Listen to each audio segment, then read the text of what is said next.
Good afternoon. I'm Jane Harmon, the President and CEO of the Wilson Center, former 9-term member of Congress, where I played a role in the founding of the Homeland Security Department. I call myself one of its grandmothers. And one of its grandfathers, that would be Thad Allen, or I think he's one of the grandfathers, I'm not sure, is on this call with me. And the rest of you children are the successors. And I think it is really wonderful today that we are having I guess he's by phone now. We had a lot of Zoom issues.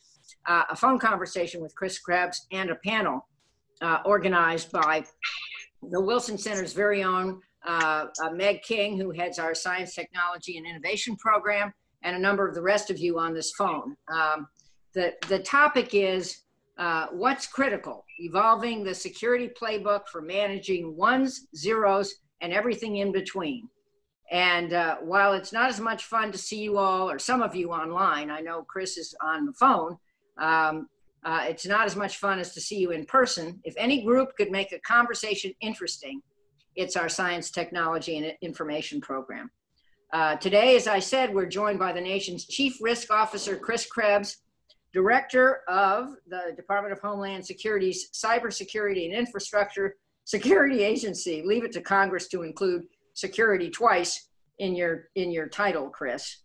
Chris will talk about how the department has protected America's critical infrastructure in the past and what we need to do going forward. Chris has briefed me frequently as a member of the Homeland Security Advisory Committee, so-called HSAC, and the Homeland Security Experts Group, HSEG, doesn't have security twice in either name, and even showed up last year at the DEF CON hacking conference in Las Vegas. I was there too. I was a dinosaur in the room. This is Chris's second tour at the department. He was previously Senior Advisor to the Assistant Secretary for Infrastructure Protection, and he was part of Microsoft's government affairs team after that. Chris has an impressive command, I know this from talking to him, of the threats we face, and has been at the forefront of tackling our election security challenges and ensuring our networks remain resilient during a global pandemic and when the workforce, even when the workforce all moved online from home where security is harder to verify, etc. Chris will give remarks, and our newly minted Berkeley PhD Public Policy Fellow, Melissa Griffith, will interview him.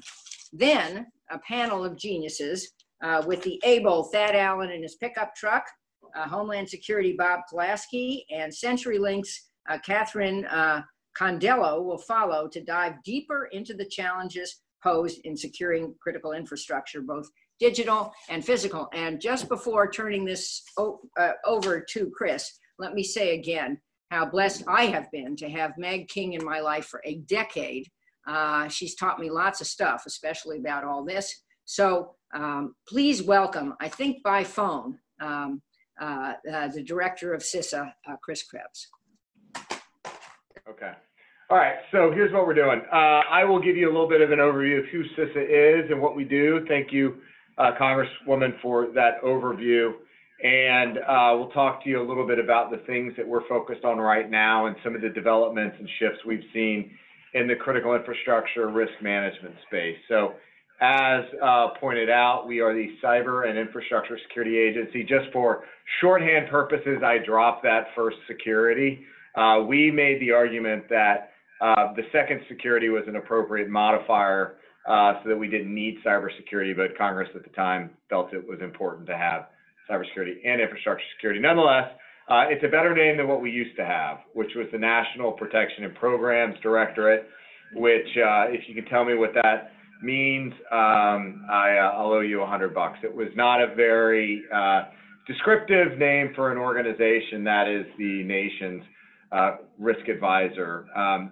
Primarily, our authorities are voluntary, public-private, partnership-oriented. And what that really means more than anything is that I can't make anyone do anything.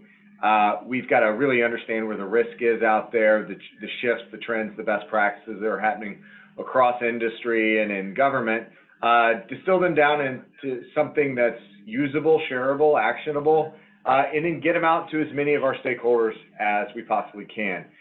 Shouldn't be much of a surprise to anyone, but the United States critical infrastructure community is quite large. And in fact, being, kind of the American go big or go home approach, 16 critical infrastructure sectors. I say that to be able to contrast it against some of our partners in Europe and elsewhere that in some cases only have 5 national critical infrastructure sectors, or 8 is probably the most that I've seen, particularly in Europe. So we have certainly a larger footprint of infrastructure here, but we also view it more expansively, and that's important, and I'll touch on that a little bit later. But nonetheless, given this voluntary approach, we do style ourselves as the nation's risk advisor.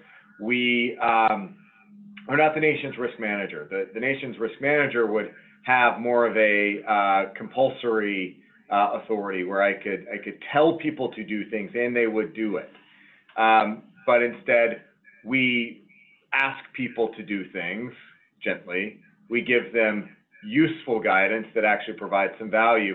And we find that in that approach where you do try to understand what our partners need, we can get them to do things. So really quickly, over the last several years, we've identified, I think, 5 key shifts in the way the critical infrastructure community is managing risk. The first aspect is that it's becoming quite clear that risk is shared across all sectors. The second is that supply chain risk management is critically important. The third piece is vulnerability management is also evolving and becoming more effective. Fourth is what used to be a security practice is now evolved into more of a resilient approach to critical infrastructure risk management. But that is even evolving further into an anti-fragility approach where you get better with each event rather than just surviving the event.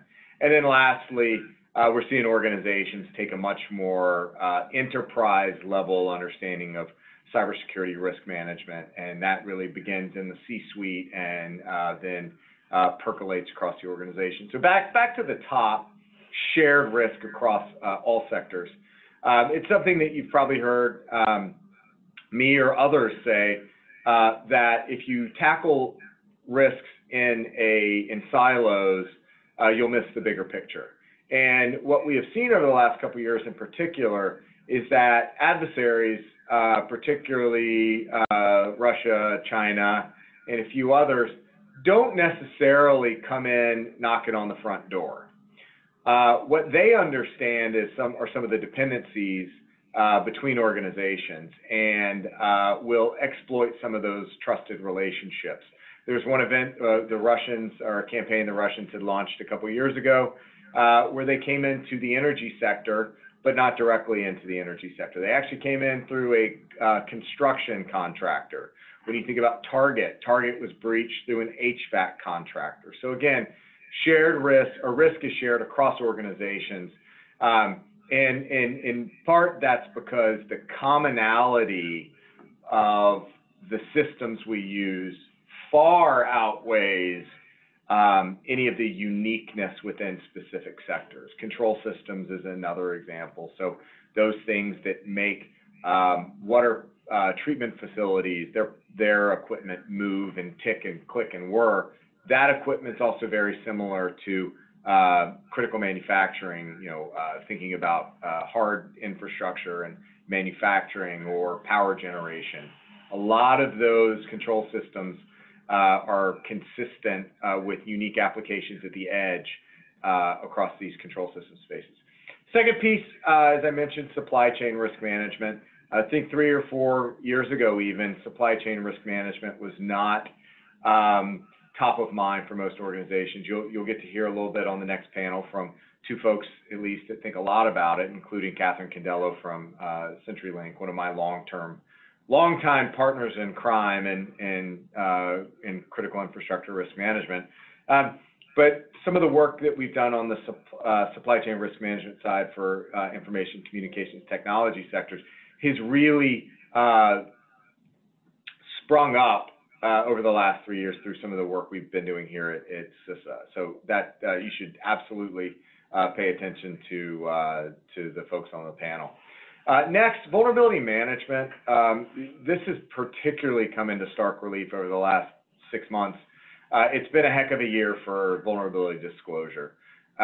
What used to even 10 plus years ago, where you'd have researchers or other organizations that would find vulnerabilities, they would race to the public and release them. And what would happen in that sort of situation is you actually give the adversary or any number of adversaries the advantage over the defender. So really arising out of industry and the security researcher community with the development of a coordinated vulnerability disclosure process, where there's actually a brokering that happens now where a security researcher that discovers a vulnerability can go to an organization and say, hey, I found this thing. Let's work together to make sure the systems get patched, the updates are broadly provided, and then I can get my credit in the community for discovering this, and you can attribute the discovery to me. That, again, coordinated vulnerability disclosure is something that we do. We play a key role in here at CISA, and we manage and fund a project up at Carnegie Mellon University that handles a lot of that facilitation of the researchers and the vendors, and we play a broker role, and we can help amplify once patches are available. And then even in organizations more broadly, we're actually seeing the researchers brought into the development process. We're seeing researchers being brought into operations and maintenance. So there's been an absolute surge in bug bounty programs where organizations like Microsoft, where I work, will offer money, in some cases big money, $100,000 for at least at one time for a Windows 10 vulnerabilities, to researchers that would conduct their research in an appropriate manner, but if they found something, they could turn it over to the company. They'd get the money and the recognition. And the good side, or the good aspect of all this, is that the good guys can patch before the bad guys can exploit. The fourth piece is this security to resilience to anti-fragility. So back in my last tour here at DHS, I was in an organization called the Office of Infrastructure Protection. It was all security all the time. Now, that's not necessarily true, because resilience was absolutely one of our top priorities. But there was, the thought was that it was only about security and guarding at the perimeter. But over time, what we have seen is an absolute embrace of this concept of defense in depth. And it's not just the perimeter you want to secure, but you have to assume that the bad guys are going to compromise your perimeter, and in this case, for cybersecurity, your networks. And so how are you guarding, how are you defending the crown jewels? And so there's been a significant amount of work and an emergence over the last year or so into what's known as a zero trust concept, where you just assume the network front to back is adversary territory, and you have to figure out how to, basically how to have secure communications in an untrusted environment. That resilience piece, though, has to continue evolving, because it effectively turns into a whack-a-mole game. So really excited about some of the research that's happening and some of the adaptions, and this was a big push of prior Secretary Nielsen of springing forward in an incident or in a response. How do you become anti-fragile? And really all that is learning in real time, employing defenses that improve your posture, not just maintain your posture through an event. And so that's, I think, the next evolution of this security to resilience shift. And the fifth and final risk shift that we've seen over the last several years is this cybersecurity at an enterprise level. So typically, historically, security had been the domain of the security team, the InfoSec team, the CISO, and the CSO. But what I am keenly aware of is that the security team alone, without executive support and the funding and the push to become more innovative, will never achieve their objectives. And so we have really expanded our outreach and efforts to not just the InfoSec team, but the C-suite, the general counsels, the lawyers, the boards of directors, to really educate them that cybersecurity is in fact a business risk as much as financial risk is, and they need to treat it accordingly. This past fall, or almost coming up a year now, where did 2020 go? Last fall, we issued our Cyber Essentials product that bucketed good security practices into 3 primary areas: strategic, technical, and tactical. And those strategic buckets were really focused on 2 things. First is cybersecurity starts with leadership. You're only going to have a successful program if your leadership buys in, supports, and takes part. And the second piece of that is, on the strategic side, is you have to have a security culture throughout the organization, that anybody that touches the network or has a device that's on the network is part of the team, and you need to make sure that you're defending them properly, but also they have the tools and resources to secure themselves. So again, it's not just about the security team, but it's about getting the executive buy-in, and that's important, because once you've got awareness where you need an awareness, and principally I'm talking about capital expenditures and investment, once you've got that awareness and the ability to really set the organization-wide budget, then you'll get the investment.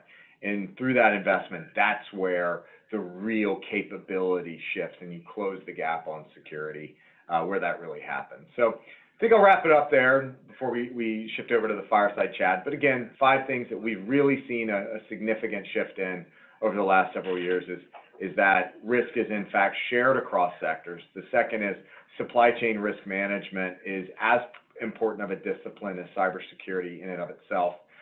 Third, within cybersecurity, vulnerability management is one of the places where you can make the most advances to secure the network.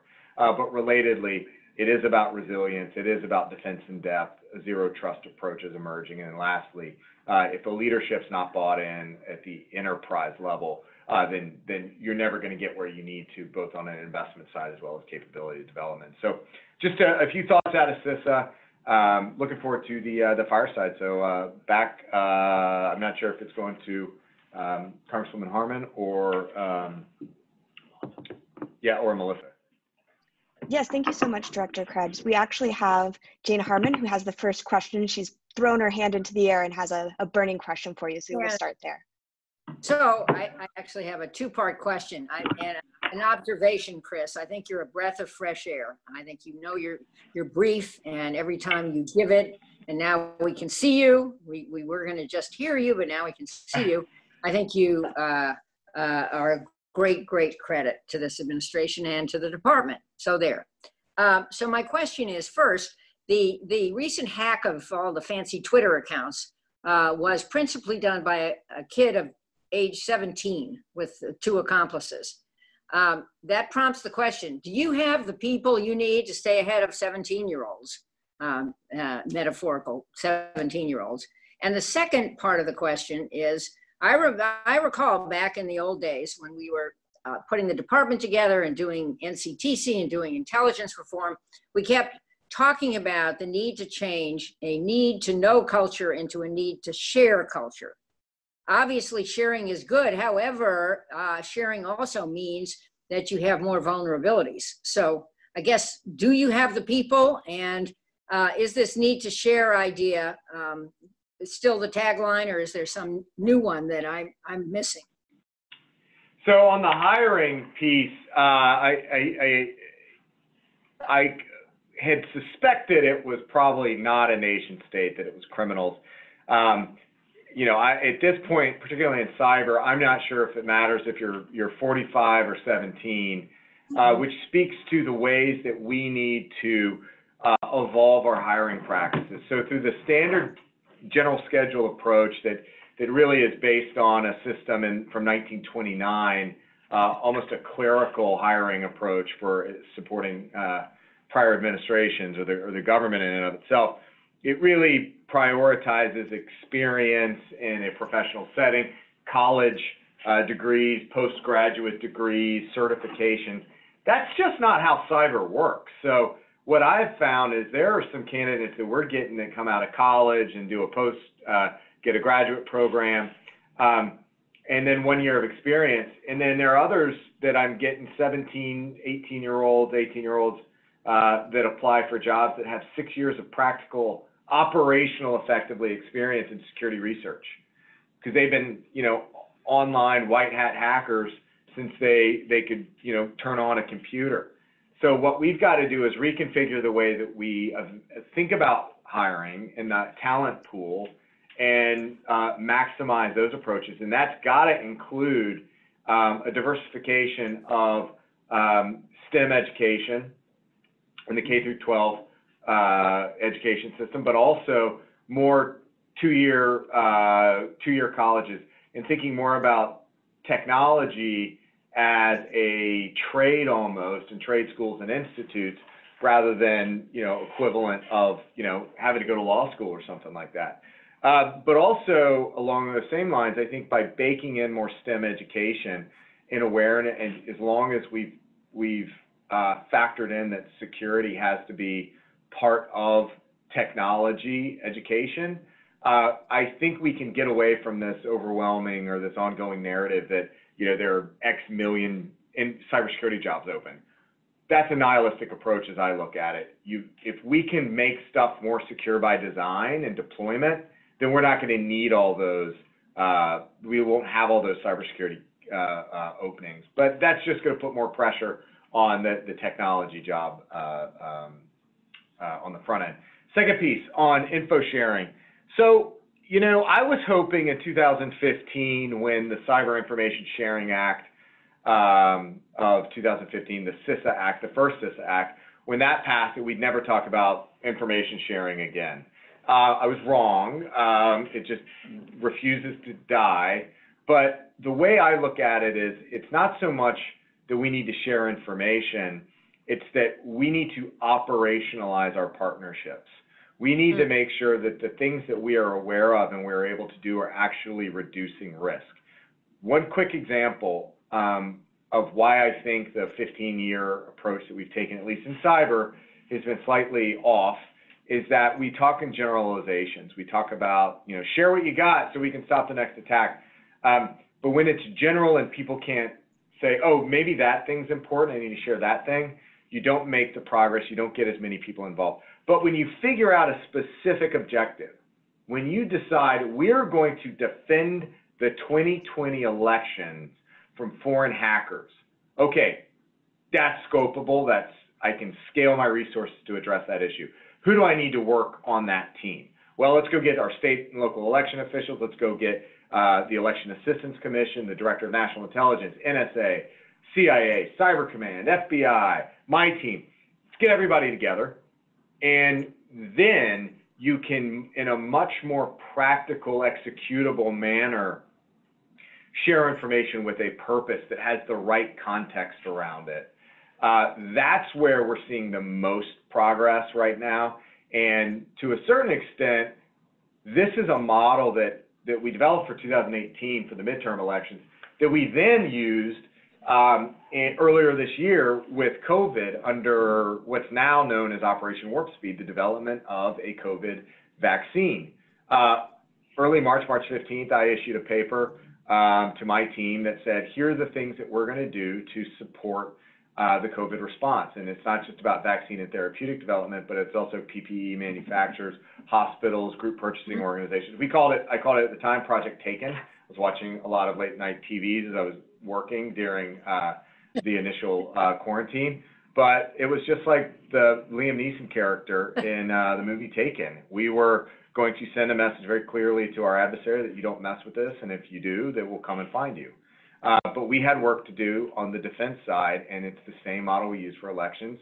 In 18, we're using it right now for 20, and that's why we have a fairly confident spring in our step that we've made significant progress in protecting our elections here in the run-up to 2020. But just like those 5 risk shifts I mentioned, going from security to resilience, there are always going to be opportunities for bad guys to wreak havoc, and so we've got to be ready for that. and we've got to have analog or backup systems in place that'll allow, you know, the election to go on. The vote must go on under the Constitution, under the law since 1845. I think you've probably all gotten a really good education on that over the last week or so, and that's what we're focused on right now.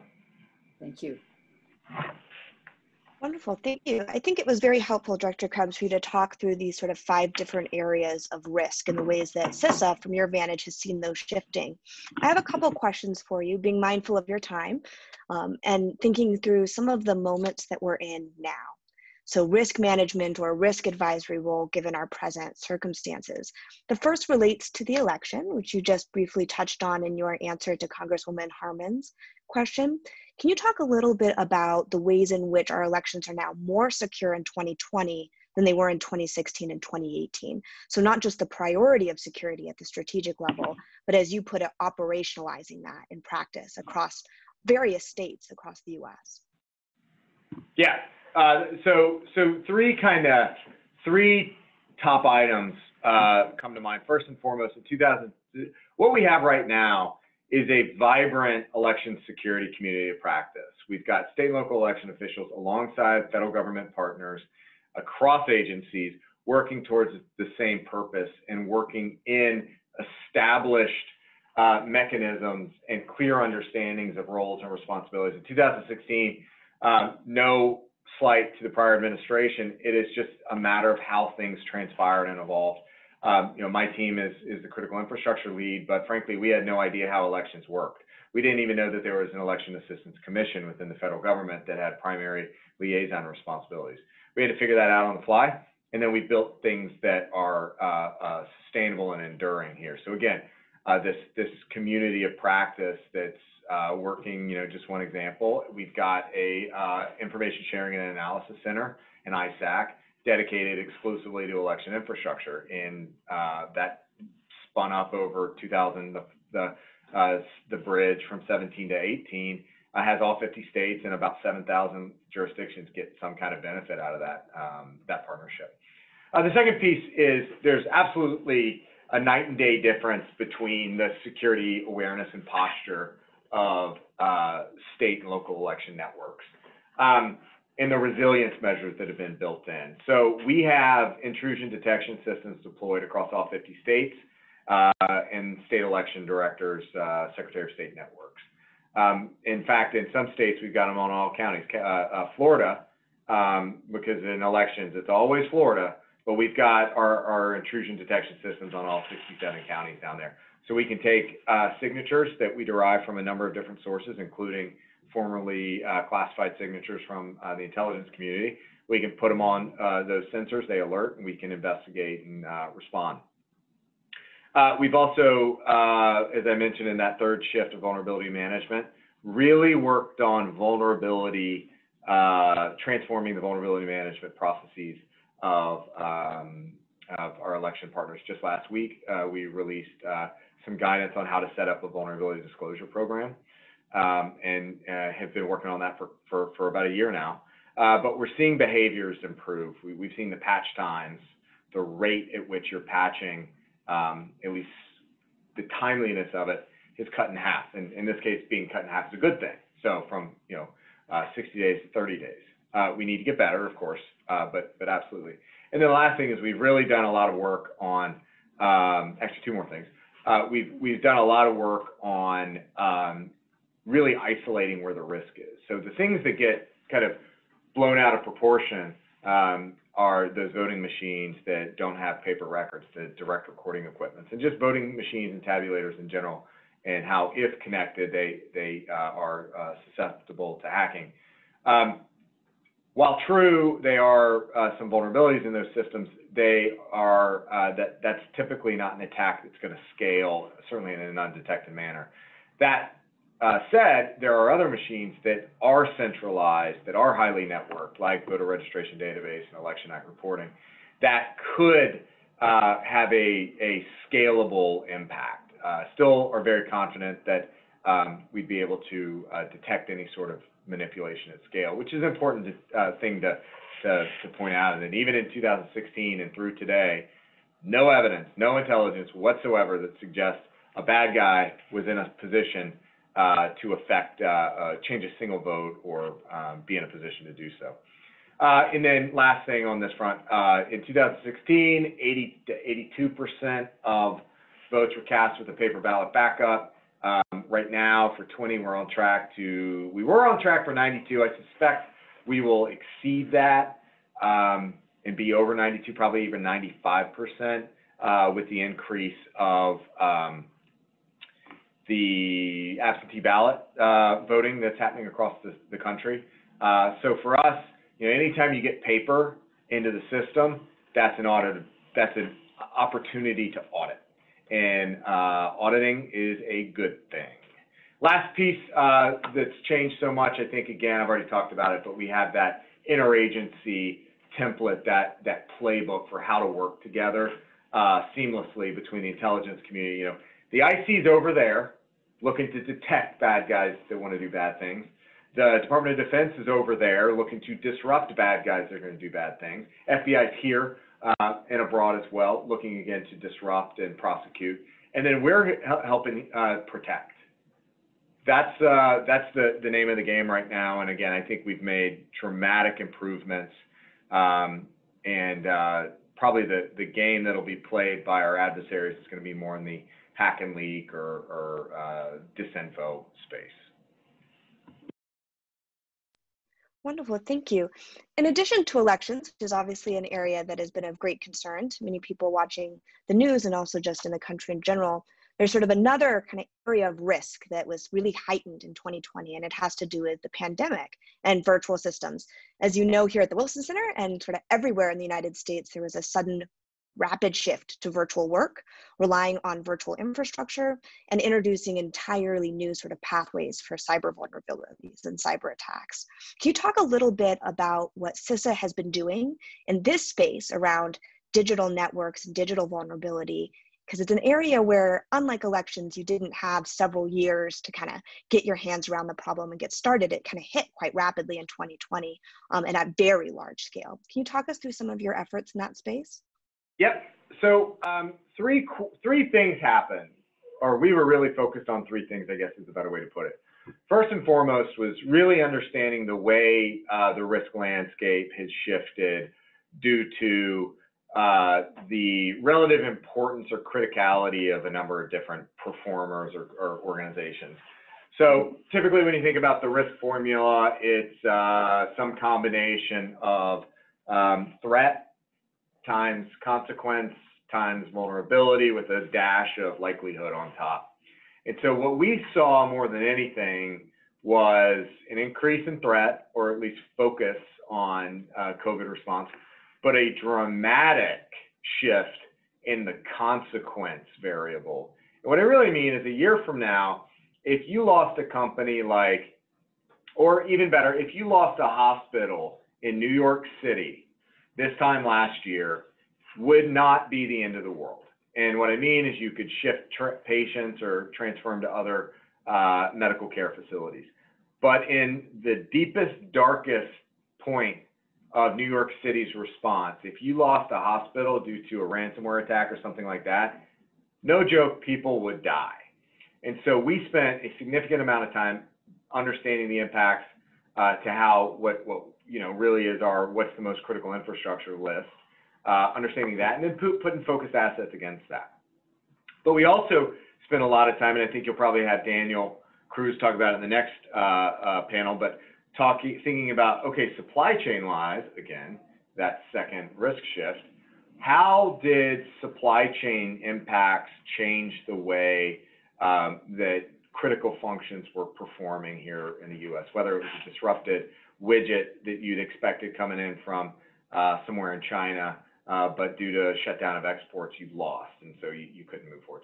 So again, first was understanding the risk shift, and then developing programs and protocols around improving the resilience. Which takes me to my second piece of what I already talked about with Project Taken and Operation Warp Speed, is supporting the national effort to develop vaccine and therapeutics, bring them onto our efforts, provide them services, including vulnerability scanning, remote penetration testing, standby incident response, partnering with the intelligence community, but not just as organizations, because for the most part, these are large organizations with well-capitalized defensive teams, but also their supply chains. And their supply chains are global in nature. So that requires us to go work with our partners in Europe and in Asia to make sure that when we look at a supply chain from left to right, stem to stern, whatever you want to call it, that whether we were doing it or our partners in the UK or the Netherlands, they understood what we were worried about, and they could put their resources to protect that part of the supply chain, while at the same time they would share their stuff with us and we would protect their stuff here. So really this has turned into a global effort to protect supply chains. And, you know, for me, another validation of liberal democracies coming together to protect what's necessary for just, you know, goofy way to say it, but humans in general, which then further underpins our election security efforts. And then last thing is that digital transformation shift, is every single organization out there has gone to some kind of remote work or telework.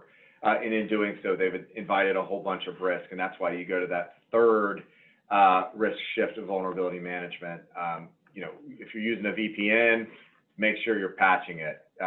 If you're using a remote collaboration tool like this, make sure you've got it securely configured and you're using it in an appropriate way. And so we've set up a few things, including a digital transformation and telework resource hub on CISA.gov that gives organizations of all sizes and stripes, government or nonprofit or private sector, basic guidance and tips on here's how you need to be doing this, and here are the things you need to think through as you continue that digital transformation.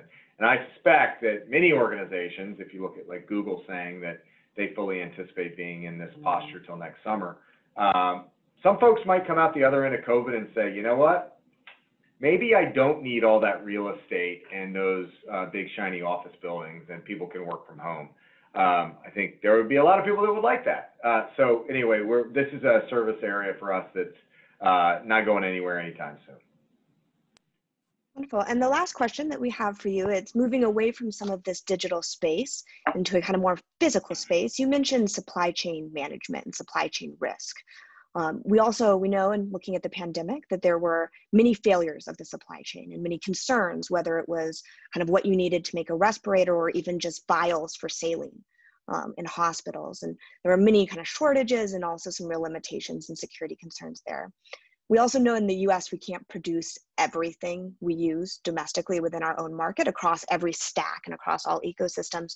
Can you give us a sense about what CISA is doing to understand supply chain risk? And specifically, how do you differentiate between something that's critical and something that's not? Because many of these things maybe weren't considered critical prior to March and are now seen as much more critical. Yeah, and this goes to, again, the second shift that 4 years ago, look, so supply chain risk management is nothing new. But I think the amount of focus we're putting on it right now, for a couple reasons. One is it becoming blatantly, painfully obvious that some of our trade partners and our dependencies don't have our interests at heart and don't share similar values and could, at the drop of a hat, use that tension against us. So I made it a top priority here when I came over to really put security, our supply chain risk management, at the top of our priority list. In fact, we have 5 priorities here at CISA that don't speak ill of the other things we do, but you should aspire to be contributing to these 5 efforts. First is federal network security. Second is election security. Third is soft target security on the physical side. Fourth is industrial control system security, and fifth, finally, is China supply chain and 5G, which is the best proxy right now for this conversation. So just in general, so we stood up, about two years ago now, I think Daniel, so the National Risk Management Center is the locus of the activity for supply chain security, and they're 2 years old, effective Saturday. So happy birthday to the National Risk Management Center, and now set up in New York City. But that's the home for our ICT Supply Chain Risk Management Task Force. And again, Catherine Candello on the next panel is a big contributor there. But the concept, at least in part, was there are organizations out there that do a very, very good job of supply chain risk management. The problem is there's a high barrier entry to do it successfully elsewhere. And so what we wanted to do to a certain extent was democratize supply chain risk management and bring everybody together and say, okay, you do it well. How and why do you do it well? Let's distill down those best practices from across a number of organizations and pull it together and share that out along with some implementation guidance as far and wide as we can. And in part what that does is actually help, it helps those organizations to do it well by extending it down into their supply chain in a meaningful way, but also says here, identifies those areas where, hey, we don't do this part well. We have some challenges and this is the challenge. How do we overcome that? We can overcome those things together, including going to seek additional legislative authority for the organization. So that is been brought into really, again, acute awareness over the last several months with COVID. As I already talked about, some of the issues that we've seen, whether it's the this widget or that widget, or even just a lack of workforce. But what we are undertaking right now within the ICT Scrum Task Force is, okay, right now with COVID, we understand a few things that have really been teased out: lack of diversity for certain components. Just-in-time delivery doesn't work when the global logistics chain is being disrupted. So what are those really critical infrastructures that need to overcome the security threats and really, again, fourth shift, become a more resilient, possibly anti-fragile organization? How do we overcome that? Part of it could be through reshoring. Part of it could be going to our other strategic allies and help them. But ultimately, we really truly need a more diverse global marketplace for dependable componentry, trusted componentry. And 5G is the absolute best example. On the China front, if 5G is the greatest technological development for critical infrastructure over the next decade, why on earth would we put the control plane for that infrastructure in the hands of an adversary that time and time again reminds us of who they are and what they think of liberal democracies? To me, it's just a non-starter. And so one of the best ways we can overcome that is help lead and innovate on trusted alternatives for us and our partners across the globe. So hopefully that gives you a bit of a sense of where we fit just across the risk management spectrum. And it's been a as I sit here, a good conversation, good way to work through some of these things. And I think I've got Bob Kolaski on the next panel, not Daniel Cruz. So sorry about that, Bob. Thank you so much. Please join me in thanking Director Krebs for giving us not only an update on the evolution of how CISA has thought about risk across 5 different categories, but also an update on some of the current risk management, or as you would say, risk advisory challenges that CISA faces in terms of the pandemic and the elections. We are going to go ahead and pivot to the panel section. So thank you so much for joining us, Director Krebs, and for overcoming our own digital infrastructure challenges at the start of the call. No, it's been great. Have fun on the next one. Bye now. Bye now. So we are going to go ahead and pivot to our panel. I am joined by 3 experts that sit in very different sort of portions of the US ecosystem. They can talk to us about risk management and critical infrastructure from very different vantages, which I think will make for a productive conversation.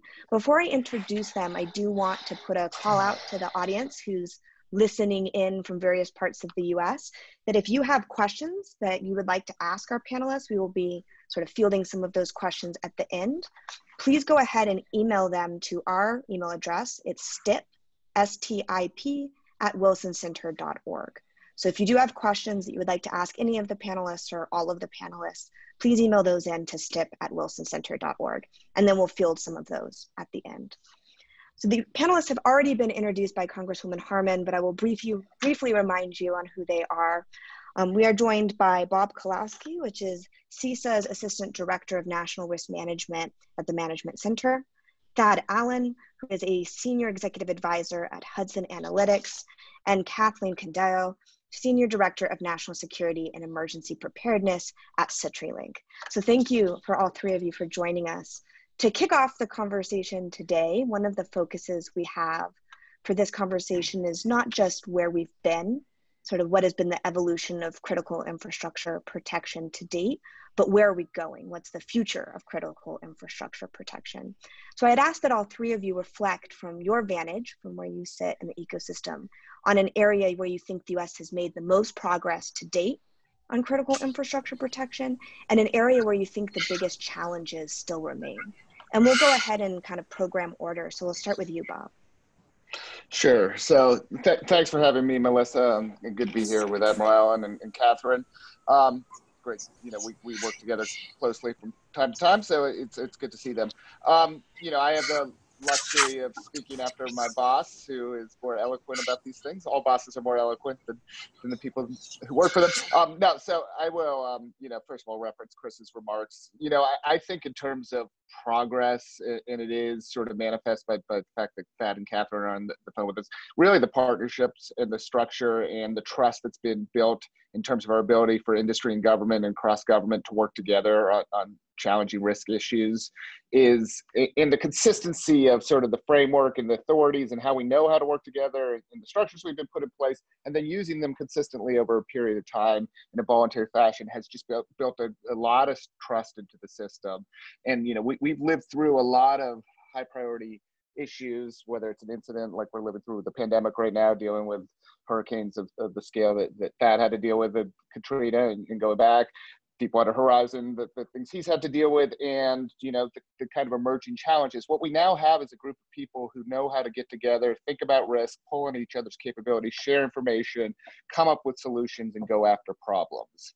I'd like to go after those problems before they become things on the front page, before they become incidents, but things that are going to make us more secure systems.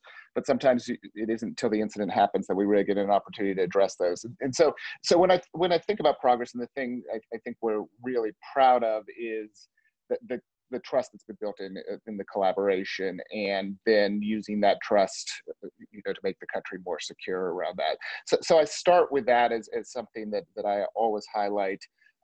You know, there are times, like Chris was talking about with the 2016 election, where we didn't have those structures built in place, but we used the same playbook to build the structures to work with secretaries of state election directors, and private vendors along the way. And having the opportunity to build a critical infrastructure sector or subsector on the fly, it felt very similar to how we work with communications companies and energy companies and banks, et cetera. The area where I think we need to continue to make more progress is, you know, actually continuing to blend those capabilities together to more quickly solve problems.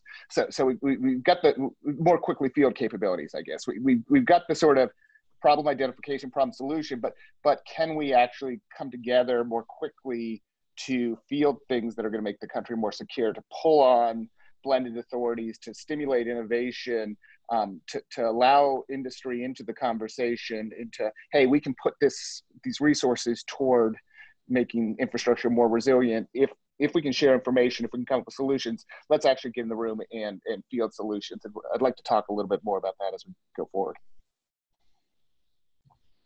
Wonderful. Thad, would you like to take it away?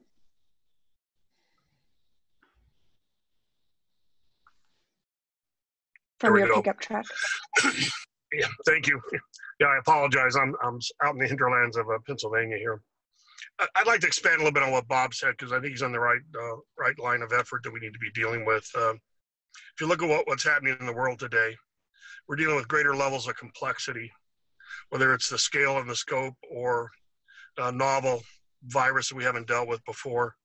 The increasing scale of complexity, where the complexity itself becomes a risk aggravator, I think is important to understand. It's becoming more well known to everybody.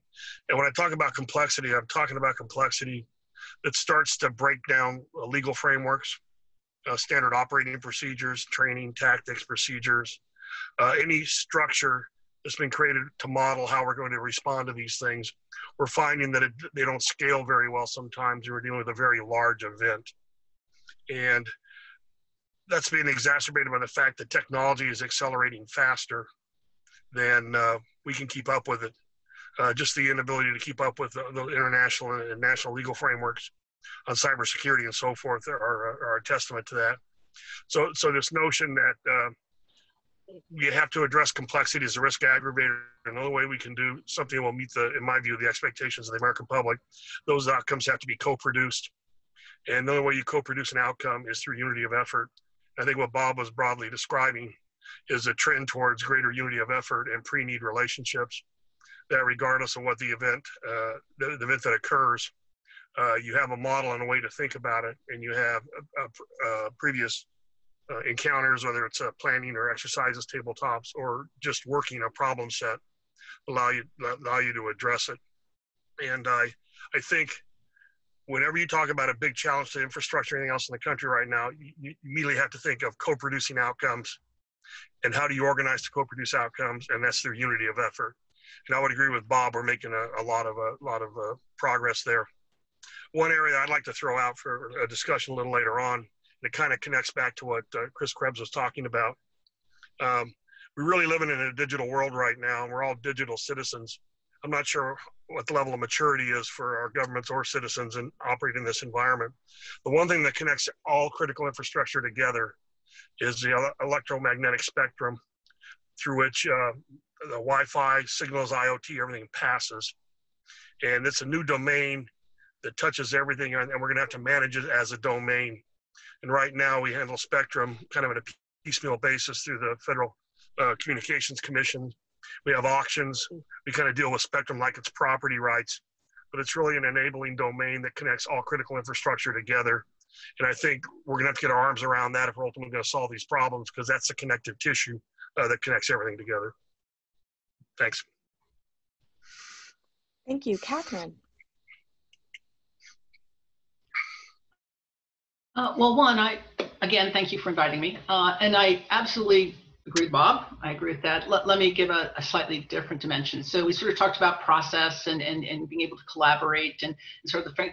I'm sort of at the point where the thing that I find where I believe that we, the US, have done the most progress is actually going to take it down levels more on some of the analytical thought.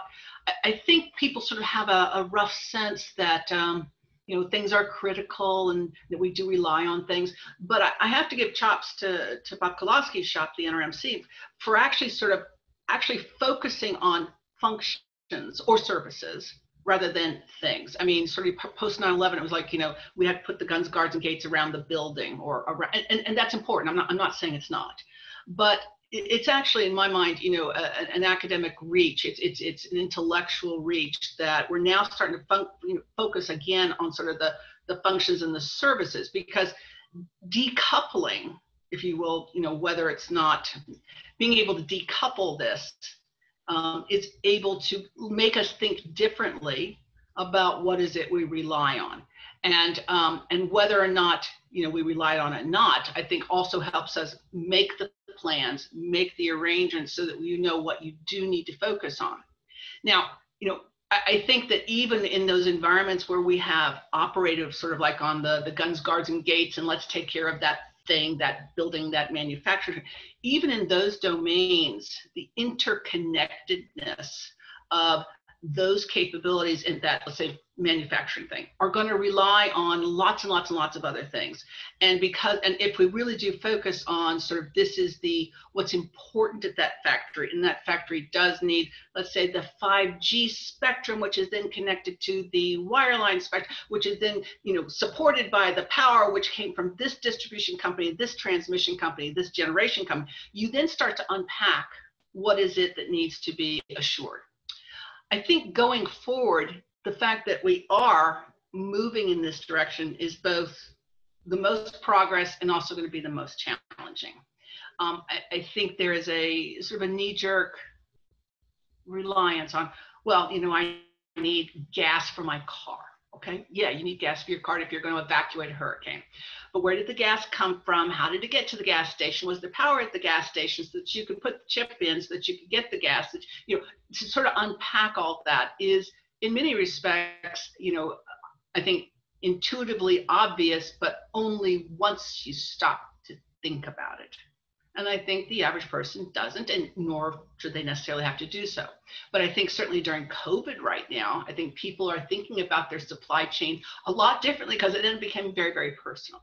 So I sort of view, sort of the efforts to sort of focus on what are the most important function services and what supports that, plus having to be able to unpack that and to do the deeper analysis so that you can really focus efforts on the resiliency or the anti-fragility of those things is both the most progress and also the deepest challenge, all in the same breath.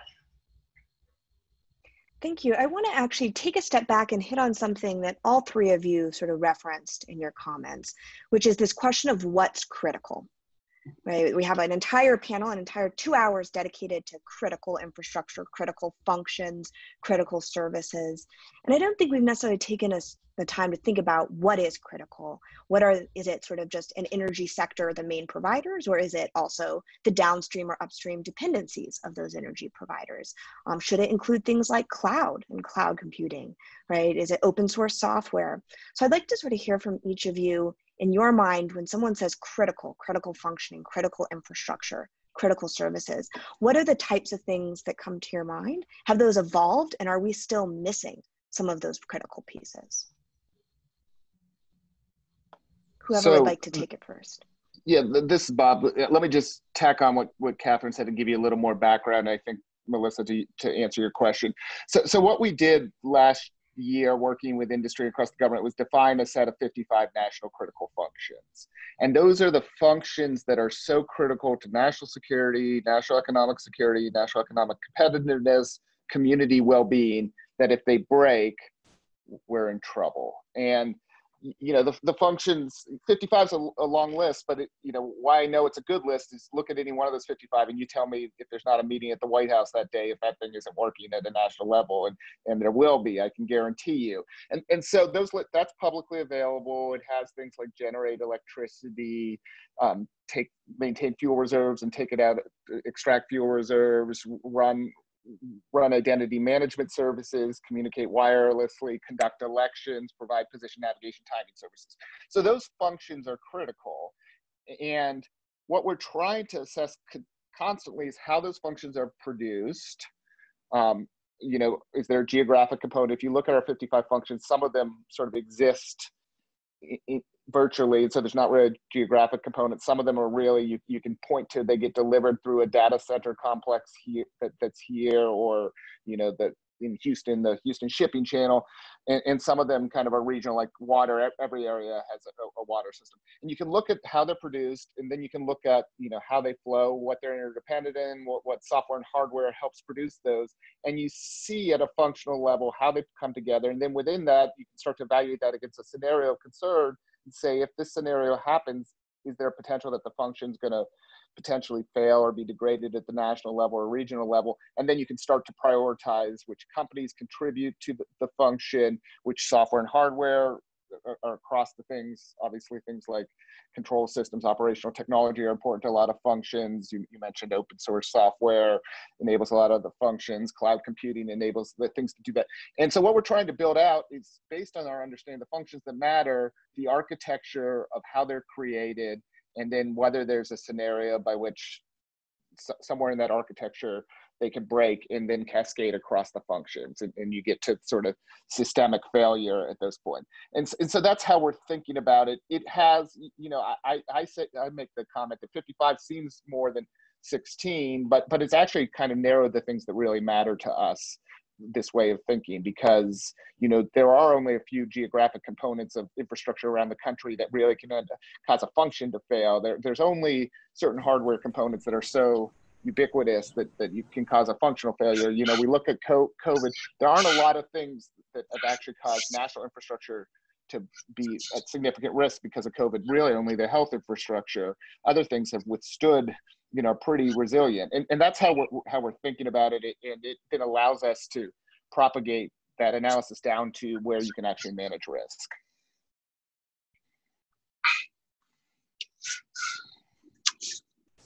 This is Thad. I'd like to add on to what Bob said. When you're talking to the American public, they have a hard time understanding the interdependencies and all of this comes together because it's so very complex. And if you add together the electromagnetic spectrum, as we talked about earlier, it gets very, very complicated. When I think of critical infrastructure, I think maybe a better way to think about it is, what is the supply chain that produces an outcome that's critical to the national well-being? And what we're finding out, it's not just a set of sectors, as Bob said. It's a chain of production that produces an outcome that benefits the general welfare. And what we want to do is supply chain assurance for those outcomes. In particular, it could be health, it could be something else. But I think that's a better way to talk about it, because what you're looking at is what actually enables human beings to walk around and function normally, and not only in the United States, but globally. So I would say, when I think about critical functions, I think about those functions which are critical to well-being of citizens, and how do you actually produce them. And it gets back to my original comments about complexity. And when legal frameworks start breaking down, or technology exceeds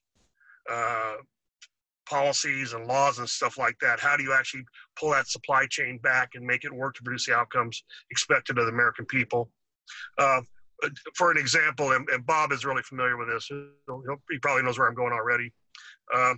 There's something we take for granted in this country all the time, and it's included in the functions that Bob talked about, and that's the provision of time. How do we know what time? How do we synchronize time?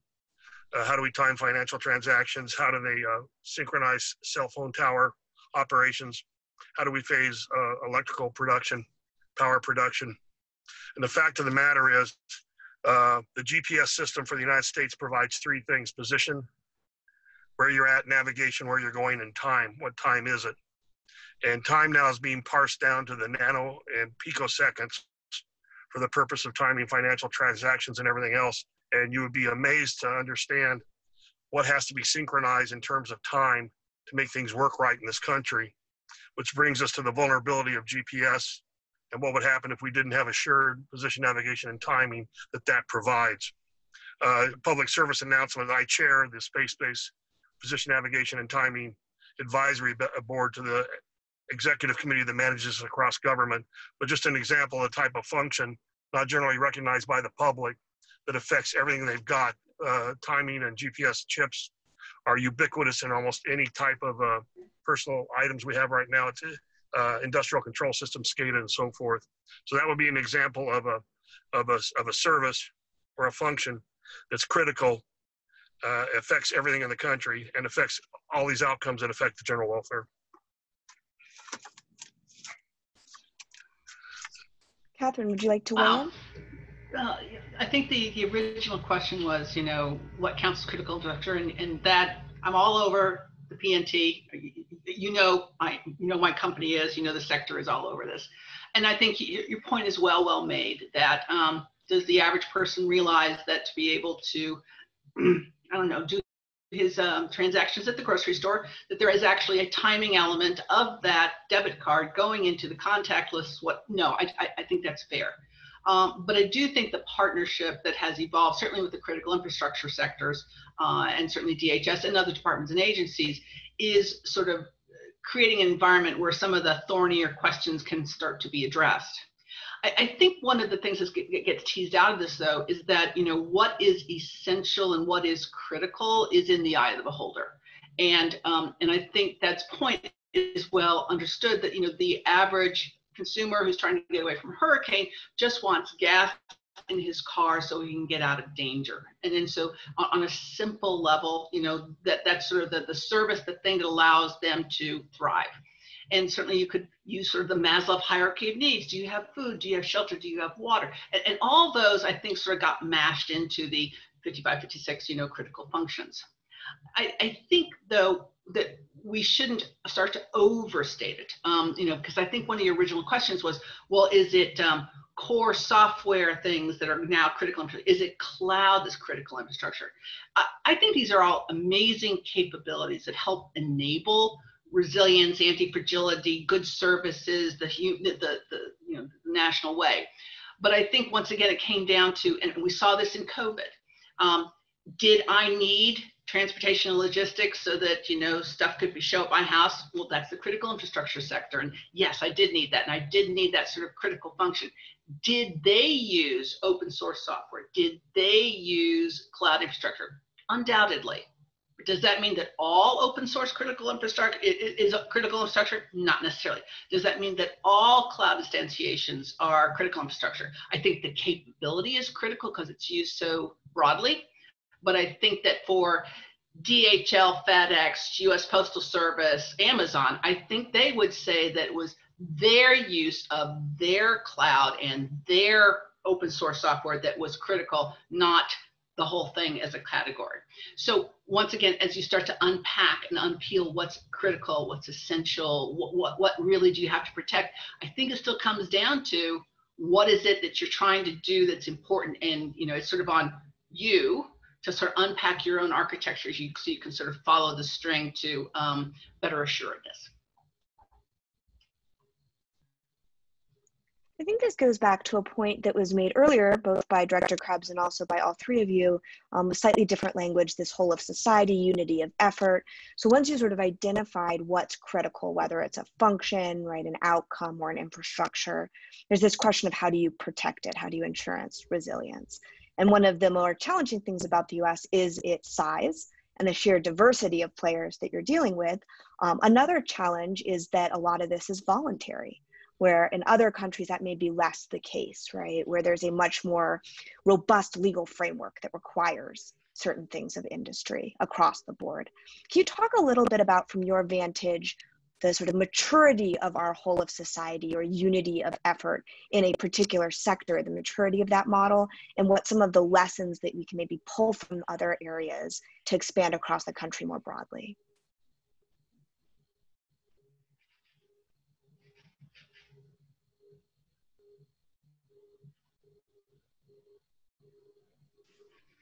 We're sticking to the same order. Yes. So, Creatures of habit. Implicit in the sort of voluntary requirements distinction that you just made is the idea that somehow by placing requirements on things, more will happen and it will happen better. And I want to push back a little bit on that. Requirements only make sense if they're the right requirements, if they're smart, if they enable innovation and they don't get sort of locked into sort of a compliance culture. And the reason I was hoping Catherine was going to go first, because the communication sector, as much as anyone in here, has a history of sort of grappling with the balance between requirements and voluntary, and what needs to happen, and sort of a regulatory environment that stifled innovation, and innovation that then needs some rules to come behind it to make sure innovation doesn't create too much risk. And I think that there's a good dynamic tension there in what we're learning. I look at what we just lived through, or what we're living through in the pandemic. The communications backbone has withstood the challenges of the pandemic. I think the way that we shift the way we're communicating, we're all on these devices consistently, and we want certain precision and all that. And so I think there's some lessons there around it. And I don't want to suggest that what we need is more national security requirements on top of industry to do more than they would naturally do. But then there are areas where, for whatever reason, those additional requirements might make sense because it drives additional investment in things. It allows risk that's sort of outside of the control of the firm to be managed around that. And what we're trying to do at CISA in the National Risk Management Center is identify the delta where risk isn't being managed up to the level of national security interest, and try to close that gap in partnership with industry, in partnership across the sectors, but not been saying, the way you do that is let me put a bunch of different rules on that demands on you that don't make sense from a market and innovation perspective. And that's the sort of healthy tension of learning. But the reason I return to the beginning is sort of trust is, I think we can come up with a sort of source of risk gaps by working together, and then talk through what's the best way to close those gaps, rather than assuming that it's, what's the right government intervention to help close those gaps. It's not necessarily rules. It could be getting out of the way. It could be clearing rules. It could be stimulating investment, R&D, spending, incentives, other things like that. Yeah, let me add on a little of that. And thanks, Bob. I appreciate that. I'm currently working with the business executives for national security on some changes that can be recommended near term before we had a next phase, say, of a COVID. And one of the interesting discussions I had with Craig Fugate, the former FEMA director, there's this tension between in the supply chain. The more efficient you get, the less resilient you are. And so there's going to be this trade-off between efficient supply chains and how resilient you want to be. There's a cost associated with that. And part of creating unity of effort, actually unity of purpose and moving forward, is to get a general agreement on what are the boundaries related for the trade-offs between efficiency and resiliency, redundancy, or however you want to call that moving forward. And just like it's been a long, and Bob knows this very well, it's everybody that's spoken today knows very well. It's been a long, hard slog to try and get the C-suite to understand that they have a role in managing cybersecurity. So I think unity of effort ultimately is going to have to be based on a public-private conversation on the trade-offs between efficient supply chain and resiliency, and how do you allocate those costs and who bears them. And in some cases, if it's critical enough, there will be a mandate by government, and then the costs will have to be passed on to consumers. After the Exxon Valdez, the Oil Pollution Act of 1990 mandated standby response equipment and certain things be done, and there were federally issued regulations that actually sprung up an oil spill response industry that then was passed on through the price of goods to the consumer. So there's a spectrum there. I think you got to just get in and talk about it and trying to find out what the most efficient allocation of capital is going to be moving forward. Thanks.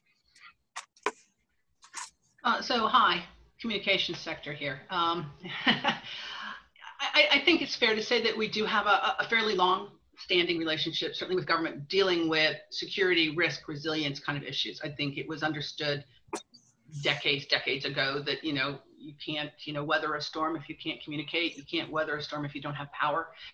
And so I think power and comms in particular have a deep relationship. And I think over the course of time, we've ended up having sort of, I'm going to call it 3 paths to progress. We have a path to progress that in essence says, you know, government comes to us and says, we think we have a big problem. And maybe that's Thad's, you know, PNT issue, okay? And it's a big problem. It's not something that CenturyLink alone can fix, okay? And so you sort of take the big problem, you sort of do, well, is it a problem? You do the risk assessment and you sort of, you know, figure out, is there a way to mitigate the risk? Is it something that we all have to do?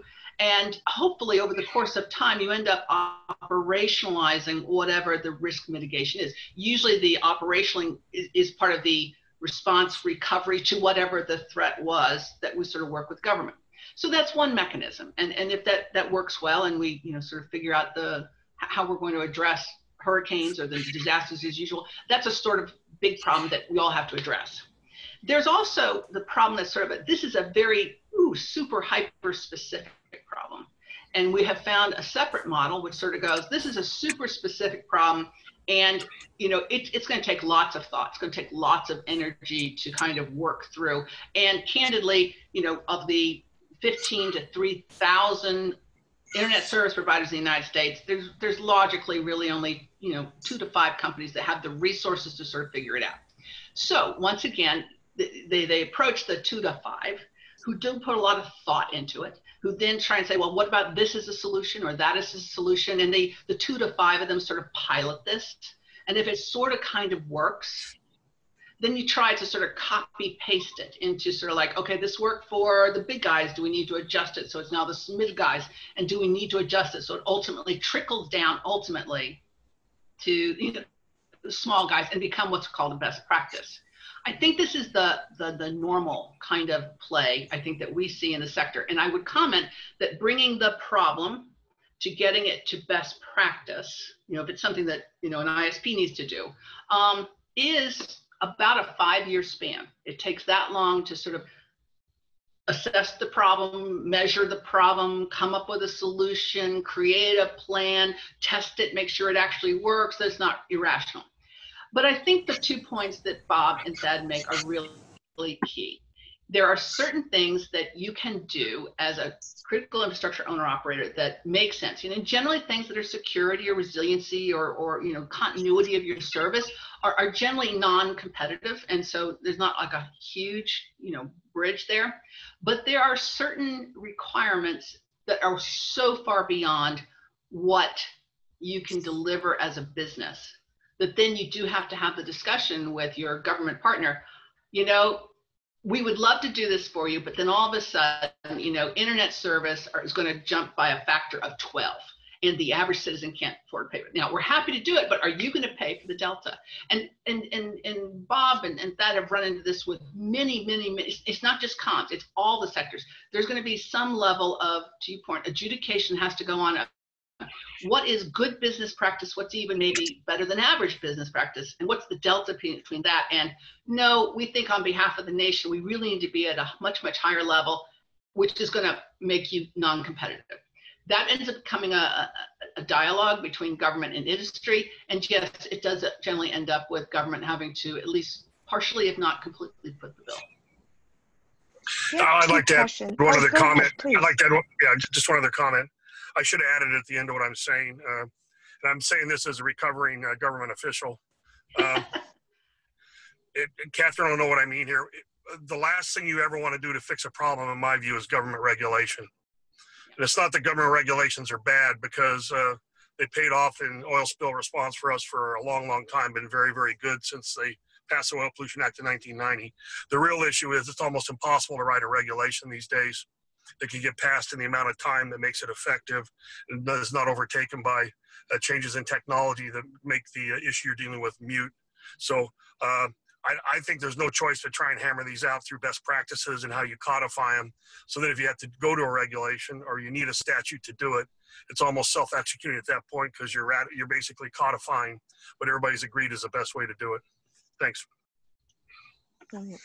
We have two questions from the audience that kind of talk about this unity of effort, public-private partnership, the costs on industry, and I'm going to combine them. One question is anonymous, and the other is from Scott David from the University of Washington. And I'm combining them here. So the first question is really asking about, are there approaches being taken to incentivize private organizations to internalize costs when they're trying to de-risk their supply chains? You talk about this kind of cost to the industry. So how do you incentivize them taking on some of that cost? And the second question, which is quite similar, states, aren't private organizations disincentivized to identify their assets as critical infrastructure, since to do so could support arguments for higher and more costly duty of care and more liability in cases of failure? So both speaking to this private sector kind of questions. So sticking to the order, the first question gives me thought on things like contract differentiation. And so to internalize costs of security, we're doing this with us as the federal government, as somebody who is a big procurer of services in hardware and software. The Defense Department's doing this with work they're doing. This becomes part of what is expected for you within a contract. Catherine and I, at the work we do at the Supply Chain Risk Management Task Force, private to private. And so you're internalizing that security is a necessary part of the way you're doing business, because the person who is giving you business is demanding it.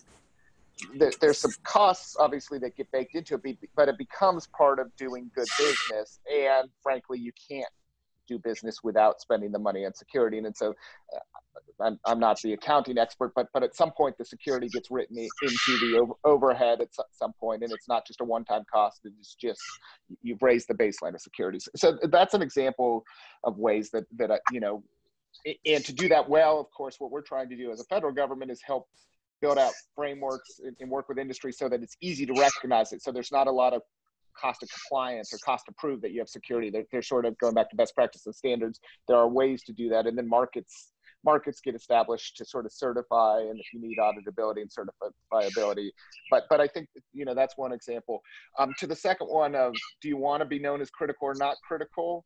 That's really one of our jobs. And going back to what Chris has said, and I think we've made the transition pretty effectively, that the companies we regularly interact with see value in regularly interacting with the government to get information from the government, to take advantage and help shape where innovation and R&D has been spent, to give us advice on how to do how to manage vulnerabilities. And so knowing that you are critical, and I make this joke about some companies who say they're not critical.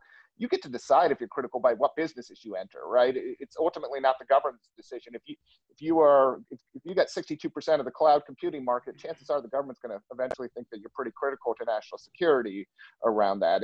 And so there's an element of that, but my job is to make sure that the equation of the things that are really critical, the companies see the value of working with the government and working collaboratively with other parts of critical industries to help them manage risk, reduce risk around that, and not to feel like, oh, now that we've identified that you are critical to us, we're going to put a lot more burden on you that isn't effective from a business context. Yeah, let me add on to that. I guess two examples to maybe talk about. One is one of the NIST standard, voluntary standards for cybersecurity. And the second is a executive order recently issued by the White House regarding responsible use of position navigation and timing. Each one of these efforts, as Bob indicated, is a framework to try and come up with what could be the basis for a best practice, and that can be refined to a greater degree depending on the company and the investments they're willing to make. But in my view, starting with the NIST standards for cybersecurity, these things almost evolve to a standard of care in defense of liability and tort law. So what you're doing is you're having this negotiation that results in a framework or a standard that becomes a rebuttable presumption on a standard of care. And I think that's a good evolution, the right way to do it right now.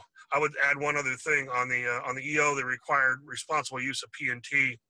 There are now going to be technical readiness standards in government contracting to demonstrate that the proper level of technology security for the government is embedded in that. And as Bob said, then that results in the cost being passed on in the price of the contract to the consumer, where it probably should be bare, because if you don't do that, it becomes an externality. And ultimately, there's not going to be an economic incentive to continue to do that. I'm going to loop back to one of the questions. I don't remember, what is there a disincentive to being critical? And I think we take sort of essentially it takes a slightly different view of this. If your customers rely on you, you're critical. Now, are you big critical? Are you huge critical? Are you immense critical? I mean, we're seeing this play out right now. If you don't do your business well, if you don't think about your own continuity, about your own resiliency, whatever, you're letting your customers down. And if you let your customers down and you let them down on a regular basis, you're facing an existential threat as a business. So do I want, a big government, thing on my, oh, you're critical. No, I think our customers consider us critical. And whether you're the, the grocery store or you're the gas station, you are critical to them in some fashion. And so you have the fiduciary responsibility to make sure that you meet your customers' expectations. Now, that's sort of general business, and I think that's kind of flatlined. I think that in a particular sense, that's sort of on the P&T space, what we're talking about doing is that when the situation shifts radically, and maybe COVID is a shift, we certainly did pandemic planning 10 years ago, but we thought, the planning was for 30% people will be home, you'll be home for on and off for 2 months. It wasn't 100%. The point is that, there was a plan, but there was a shift. And so what do you do to address that shift? And what are the learnings from that shift? And what are going to be the future perceived obligations? I think that, for instance, the power of the government and frankly, the power of large enterprises to not impose, but to motivate or to incent higher levels of care through contracts is a standard success story that the US government and all nation states have employed. And certainly, for instance, the DoD's CMMC Cybersecurity Maturity Model Certification Program, I think is going to do, well, certainly going to get everybody excited. But if you want to do business with DoD, you're going to have to do that economic decision. Does it make sense for me to be able to get certified that I've got all these various things? Is the value of the business I'm doing with DoD worth what it's going to take to actually get certified? And that ends up being the enterprise's decision. And maybe some people will no longer make pencils for DoD because it's too much. Other companies are going to say, no, the value of the business I'm doing with this very important customer is enough that I'll do this. And I think you see variations of this everywhere. So through contractual relationships, through the business idea, you do the business case, which allows you to internalize the cost to make sure that you're doing whatever they think you should be doing, so that you can continue to be, a vendor or a customer in this sort of chain.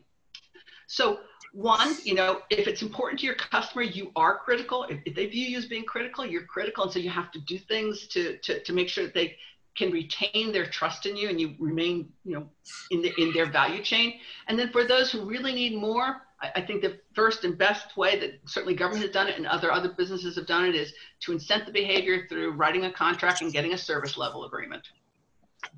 Yeah, I would just add to what Catherine said. I'm still a senior advisor at Booz Allen Hamilton, and that is exactly the decision our firm took in regard to the NSA certification for responding. They were a main client of ours, and we thought there was absolutely no choice other than to follow that line. So just would foot stomp what you just said. So I want to pull us sort of up from this conversation very specifically on kind of industry incentives and the specific kind of limitations and approaches that industry are taking and some of the legal quandaries, cost quandaries of that, up into a kind of critical infrastructure or a critical ecosystem of 5G. Before I do that, in case anyone has joined us late and has burning questions that they are struggling to communicate to us, please send your questions, any questions you have for the panelists, to our email address, stip@wilsoncenter.org. So stip, S-T-I-P, @wilsoncenter.org. And I will do my best to casually slip them into the conversation that we're having now. So moving on to this kind of question of 5G, which is a bit of a kind of test case. It's a critical infrastructure of the future, or critical ecosystem may be more accurate of the future. It's also an area where US policy has taken some significant criticism, right? Where there's a strong kind of articulated criticism or concern that the current US policy is just say no, specifically to Huawei and ZTE, Chinese corporations and companies, but without sort of creating alternatives or supporting alternatives domestically to Huawei and ZTE. So it's a just say no without kind of a market-based response in terms of alternatives. Can you talk a little bit about, from your vantage, if you think that's a fair criticism, first and foremost, and then building off of that, what are some of the tools the US government has at its disposal to kind of encourage domestic industry to operate in some of these supply chain gaps that we're concerned about? Yeah, I will defend the U.S. government policy because I don't necessarily agree with the characterization that you laid out. Obviously, policy is a mix between what we're trying to do as a suite of agencies as part of the executive branch and laws that Congress are passing, and there's a mix in policy setting here. But we recognize that any judgment that a component part of the 5G market is untrustworthy needs to come up with an alternative from a business perspective. And, I'll start with the sort of Huawei ZTE conversation, that China is subsidizing their business development around the 5G network. Let's not talk about security for a second. Let's just talk from a competitive landscape. And from a competitive landscape, the U.S. government or Western allies or trusted allies, not just in the West, if there's economic subsidization that's coming elsewhere, we have to think about ways to enable the other incumbents who can provide part of the 5G network, Ericsson, Nokia, who do significant business in the US, to evolve. There's a source of innovation. There's a lot of innovation around the idea of around open radio access networks, Open RAN. There are companies that we work with regularly who are getting into component pieces of the 5G network. So while the sort of core network, there are only a few players right now. There's a lot of innovation going on across the network. And I think that the government sees, and this is an area where we really have the national security and the economic parts of agencies sitting next to each other to try to figure out the right mix, so that we are not in a position where a subsidized player dominates a market, particularly if that subsidized player has demonstrated that their vulnerability management, some of their security practices, and some of how they're influenced by a foreign government are things that make them less trustworthy. And so we are trying to stimulate. We're stimulating R&D. We're doing that with the way that we pilot things. We are trying to figure out ways that we can enable sort of a suite of like-minded countries to enable innovation scale around that. And, I think we have to do that. It's not right. This 5G is opportunity more than risk. Let's take advantage of the opportunity while thinking about the risk that will be out there if it doesn't roll out in a way that ultimately will be secure.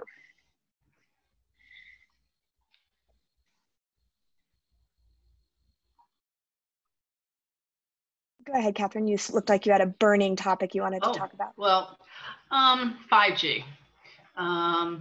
I would just like to remind everybody that 5G is not just wireless, and speaking as a wireline company, but I think it's a point of departure for us to sort of think very, very, very broadly about the ecosystem. I mean, we're moving into an environment where the 5G will, in essence, change sort of the overarching architecture of all of the aspects. I mean, 5G is supposed to be access agnostic, whether it's the wireless thing that everybody's all excited about, because it's pretty exciting, you know, or it's going to be the Wi-Fi or the cable guys or the wireline guys or the satellite guys or the broadcasters. Everybody, all the segments that have been operating within, you know, sort of the traditional telecom space is also going to be part of the 5G environment. And so a lot of activity is going on, similar to O-RAN and all this, where people are moving towards software-defined networking, network function virtualization, core edge processing, to be able to put the processing capabilities that the business needs as close to where they need it, so that, you know, they have faster response, if you will. I mean, if you will, you know, that we're sort of, you know, putting the processing closest. So instead of you having to go to the data center in Utah from the East Coast and back to be able to process your weather data, no, you're going to do it, you know, sort of where you're collecting the data. And whether or not you use it through the wireless RAN or you use it from the, you know, your local carrier, or your cable guy or your Wi-Fi, is not the materiality is how do you get things transported. So when I'm looking at the issue, and CenturyLink is a global provider, we have customers in China. I mean, we don't operate China. We're not the Chinese people, you know, but we're not the China carrier. But we have customers, US-based customers who operate in China. So to take sort of a choose a name of a country approach, no, we're not going there. We're not. So in our mind, you know, what we're really looking for, and U.S. government is highly supportive of this, and we are certainly supportive of U.S. government initiatives. But in our mind, the key, you know, thing that really makes, if you will, the opportunity and the innovation possible is dropping back to standards, because standards, especially open standards, where, you know, people, you know, not government generated standards, but industry generated standards. There's a lot of visibility. There's a lot of yelling at each other about whether you're going to do that sub point versus another. So you get a huge amount of transparency. The other thing that we view as being key is the interoperability. So, you know, moving to network function virtualization or software defined networking core processing is in essence getting away from the hardware stack that says that if I'm using Bob's box, then I have to use Bob's software and I have to use Bob's peripherals. No, you want to decouple those. So the interoperability between the boxes, the interoperability between the, you know, the protocols that can sort of manage those boxes, you know, we're definitely seeking sort of an interoperability on the standard side, so that I can swap out Bob's box for Richard's, you know, software for Jane's peripherals, so that CenturyLink can make the decision, was that the best box for this? Was that the best software for that? Was this the best peripheral? And by having it being interoperable and having sort of common APIs, that's what gives us the place to not only be competitive, but also to make sure that we're building what we want for our customers. The most important point about these two aspects, though, is that by having the standards and making interoperable makes things highly transparent in terms of, you know, so what is the standard? Well, there it is. And it also makes things super transparent, because if it isn't interoperable when it's supposed to be, you know where to go look to go see if there was a technical problem, a security problem, a something wrong. There's nothing about interoperability to have things sort of all get aligned. So I think it provides innovation. You can be the, you know, the Jane peripheral or the Richard software, or you can be, you know, the Bob box. There's an opportunity to sort of break it down, to provide more opportunity for competition in that element, and go from there. So I think one of the things you both, Bob and Catherine, touched on that I'd like us to maybe explain in a little more detail, in case some of our listeners are hearing some of these terms and thinking, Open RAN, right? What does that mean? So if we can kind of go back to Open RAN, so Open Radio Access Networks, which is sort of a standard setting interoperability initiative. If we can talk about what is that when you say Open RAN, what does that mean in practice? Why is that something that gets us better security and sort of more diversity of supply players? And then finally, why haven't we seen it in practice yet? Like, what's holding us up from getting Open RAN? This is Thad. I apologize. I dropped and had to come back on. My understanding on the ORAN is that we don't have an industrial base in this country that's manufacturing the equipment we need. A lot of that's been moved to Nokia and some of the other outside firms. We don't have the base that can handle it. And I'm not a technical expert, and I hope Catherine will grade my paper here, but I was trying to explain this to my wife the other day. And what I said was the metaphor should be the universal service bus, the USB drives, where it allows universal access between computers and peripherals, except if you move that up to a systems level, and how do you standardize all this so everybody can be compatible? There's one set framework on how you work it in the middle. That's what we're going after. Was that too simple, Catherine? You are asking the person who works for a company who doesn't do 5G wireless. So maybe Bob can bring it on through.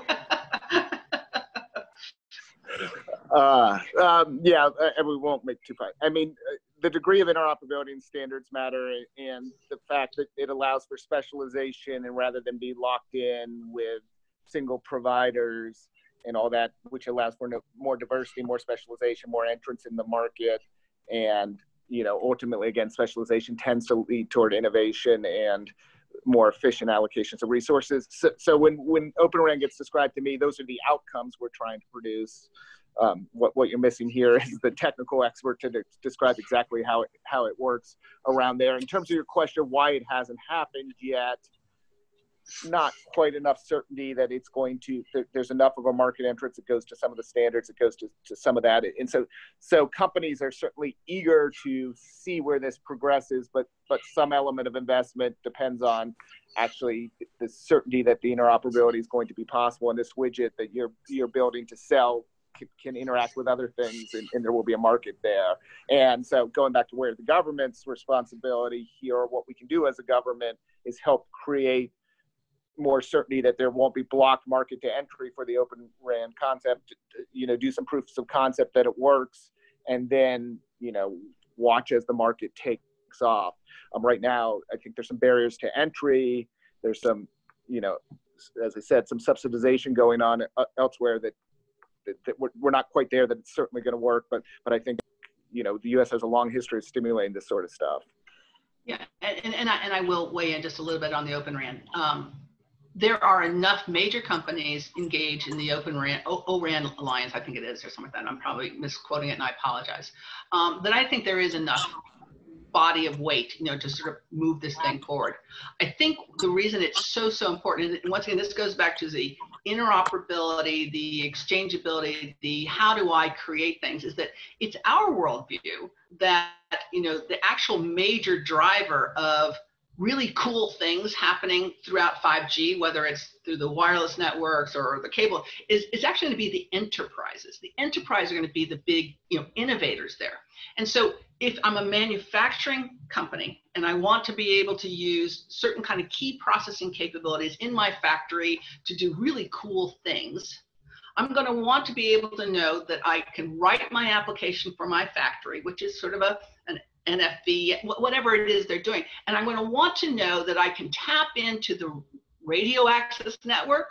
And if for whatever reason, I don't know, you know, you want to know that you can API into that. You want to be able to API into the local cable company, into the local. They're going to want to be able to use that application and go get CenturyLink's edge processing. They're going to be able to use, you know, AT&T's radio network. They're going to want to be able to use someone else for something else. The point is, they're going to want it to be able to be an environment so that the process and the product and the innovation they're trying to do for their factory has the transport that they want to be able to do what they need to do, and to have an open standard both on the radio side as well as other sides is going to be a huge enabler for the kind of innovation that's going to happen at the enterprise. So, you know, I don't perceive it as being things that are not happening fast enough, or I just think this is the stage it's at so that innovation can explode. I'd like to pull, as we've hinted at this throughout the almost 2 hours now of our conversations, we've had a very US dominant conversation. What's US policy? What's American critical infrastructure? How can we grow an American market? But we've also heard sort of Catherine talking about, you have Chinese customers, right? Similarly, if I pick up the phone and call a friend in Israel, I hope they pick up, and there's going to be handshakes across networks, right? We've also heard about kind of technology companies of Ericsson, Nokia, the Swedish and Finnish kind of telecommunications companies. These are international questions of critical infrastructure protection. We have a question from the audience here that sort of pulls us out of the American only focus, and it specifically relates to private companies that operate across international boundaries, right? They're just not solely within the US system and never touch anything that ever leaves the US system. And the question is, how should private companies that operate international networks identify which national authorities to inform system building directions when it comes to protection and security? Oh, since I'm CenturyLink, I guess I'll go first, Bob. So we do operate globally. There is a lot to consider. There are a lot of, it's not so much building rules that we have to, but we have to factor in, privacy rules, security rules. How do you treat data at rest, data in transit, blah, blah, and, on some level, to the extent that you can, there are certain aspects of how we do business that you can kind of segment in small amounts geographically, you can do that. But in general, we're striving to pretty much do things the same way everywhere, because if we do things the same way everywhere, we can better assure our own availability, confidentiality, integrity. Okay, this allows us to better protect and better assure and have higher resilience of our networks. This also ultimately also gives the end user, whether it's a multinational firm who happens to be operating in 15 different countries that I'm dumping their traffic back and forth to, gives them a consistent approach as well. So there is an element of parsing out certain aspects that, because of specific regional differences, you do have to handle separately, okay? But we try to keep it really, really, really contained. In general, though, we're trying to move for, as consistent as possible, which means that if you do have sort of like the most rigorous one, you're going to tend to move towards the more rigorous of the standards, because that keeps everybody happy. So this is a key reason we spend a lot of time, certainly with the US government, as well as other nation states in other countries that we operate in, to try and get some sort of sense of alignment. Because, those colons and semicolons and rules do really have a difference in terms of how you build a service, network a service, deliver a service, and communicate that service to the end customer. I think, for us, any kind of activity that really starts to have significantly different feel to it puts an unfair burden ultimately on the customer to know that, okay, I operate in 15 countries, but if I'm in this country, my data is like this, but if I'm in that country, my data is something like that. So we really strive, if you will, for the global norms, so that it's a consistent experience, that there's clear expectations on our side as well as our customers' expectations on what they can expect. Maybe Bob and Thad, if you could weigh in a little bit on some of the international cooperation aspects of protecting America's critical infrastructure. Sure. So, going back to what Catherine just said, I keep hearing the word harmonization and trying to, as we work with our allies, we're trying, the outcomes we're trying to produce are generally the same. To the extent we can harmonize approaches to demonstrate that risk is not being taken, or rules are being followed, or norms are being followed, we spend a decent amount of time sort of having those conversations, then recognizing that there are times where policy preferences of the citizenry are different, and you've got to allow for that. But as much as can be harmonized toward common things. I mean, from a structural perspective, we spend a lot of time with our sort of Five Eyes allies. We spend a lot of time with Europe, increasingly with some of the Asian countries, again, to share practices, to share information, to talk about kind of regulatory regime type things, to try to harmonize as much as possible. I think one of the enablers of American companies to American critical infrastructure companies is their ability to reduce costs as they do business internationally. And some advocacy to shared approaches, I think, is an appropriate thing in sharing information around risk.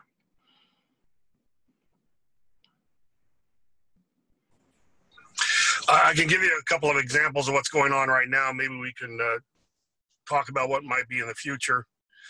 Some of the more successful international regimes that help manage all this, the one that I was intimately involved in was the International Maritime Organization, which is a subset of the United Nations that basically manages international maritime traffic. For aviation, it's the International Civil Aviation Organization. Then there's the ITU. There are these bodies out there where through treaty and negotiation, they have come up with global standards. That's gone a long way to help standardize global systems.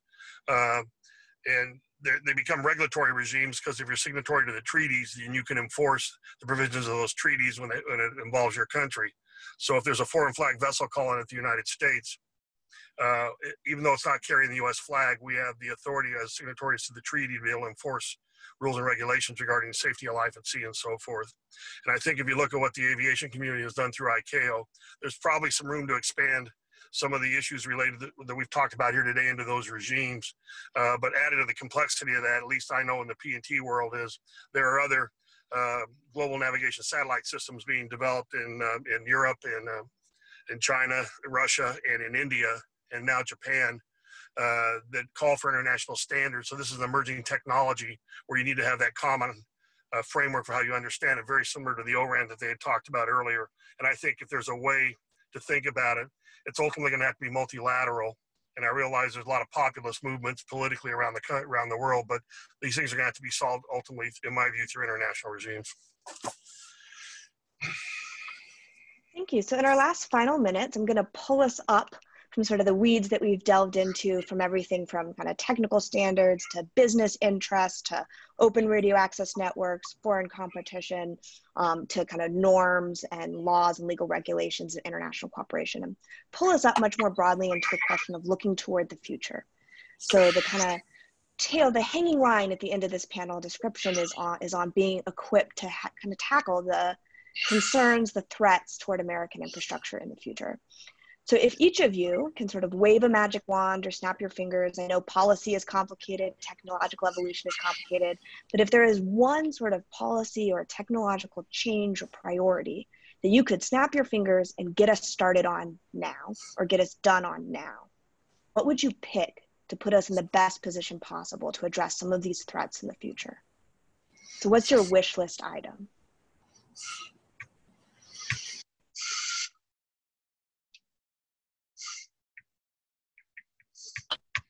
I'll stick with it. You know, so one of the things that I think we're want to make progress on coming forward is the better understanding information, inaccurate information warfare as a way to go at infrastructure challenges, bad information that then's pushed by other folks, creation of fake information, that sort of stuff. You know, we call it sort of countering foreign influence in the government, but it does concern me that our adversaries are taking advantage of sort of our current chaotic information environment and throwing more bad information into that, which is just making it harder to effectively communicate and manage risk to infrastructure. And so, you know, an area very top of mind right now is it is going to be in the national interest that once we have a vaccine that is safe and effective, let's get it out there and let's have as many people as possible get the vaccine as quickly as possible, and let's have accurate information about the health effects and how to take a vaccine and how to get it and how to trust in the vaccine. That's very much in our national interest. If our adversaries are going to screw with that message, if they're going to make it harder for us to push out that message, that's just an example of something that means we are not going to be able to take advantage of its effective risk mitigation strategy as quickly as possible. And how do you think about that within a frame of the kind of risk reduction we're talking about is something that we're spending a lot of time having conversations at CISA about. Yeah, I think Bob's onto it there. If you look at where the the maluses of AI, deep fakes, and things like that. What we've got is largely ungoverned sphere, and I mentioned earlier, we're trying to become digital citizens, and we're pretty much infants of that right now, and so are the governing structures that allow us to do that. And it inhibits the public's ability from understanding what is facts out there and what are not facts.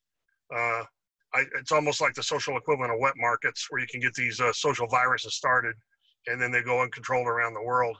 And I think if I could do something immediately, it would be some way to put a control system on where these things could be identified more rapidly, and then have honesty on how they're presented to the public. Melissa, I hate to be so boring, but you know, if I really had it's not even a technology issue. It's not something really innovative. I really wish there was sort of a culture where it was just as exciting to do the maintenance as it was to, you know, build the new bridge and cut the ribbon on the bridge. I wish that I wish that either through policy or culture, where it was just, of course, we're going to maintain everything, you know, whether it's from, you know, the transportation, where the culture of maintenance and keeping up things, whether it's patching or patching the concrete or patching your systems, you know, where if that was sort of the culture of maintaining, taking care of, making sure it's taken care of and getting the full life out of it. One, I think our investments, whatever they are, would last longer because when you haven't, you know, changed the oil in your car for 3 years, and you know, generally the cars don't last as long. If you do it every 30,000 miles, they last a long time. And that kind of culture, I think we've kind of lost because, you know, politically, it's not as sexy. It's hard to, you know, get that into budgets of both enterprises as well as, you know, financial allocations or whatever. So if I could have, you know, the genie in the bucket, I'd go maintenance. Excellent. So if there's any genies listening, we have our 3 wishes for US policy going forward. So thank you everybody for your participation. Thank you everyone who's in the audience for listening. We hope at the end of this 2 hours, everyone kind of walks away with a better understanding of how US policy in this space and US capability in this space has evolved, but also where some of the gaps and the challenges remain and some of our kind of hopes and priorities heading forward. There's obviously also a lot of the kind of things that came up today are stuff I'm sure many of the people in the audience are working on. And so we hope that you sort of take those and maybe champion them moving forward and push us into a more robust position for the future. So I want to conclude by thanking Congresswoman Harman for kicking us off, and of course for asking the first question, Director Krebs for giving us a very good overview of the shifting understandings of risk in the US ecosystem, and then our 3 panelists here today, Bob Kalowski, Catherine Condello, and Thad Allen, for kind of digging into the weeds on a wide variety of topics. And then finally, thank you to the Wilson Center team and STIP, the Science, Technology, and Innovation Program, who have sort of been the entire, speaking of critical, the critical infrastructure supporting this entire event. So thank you, and we wish you a better or good rest of your day. Thanks. Thanks.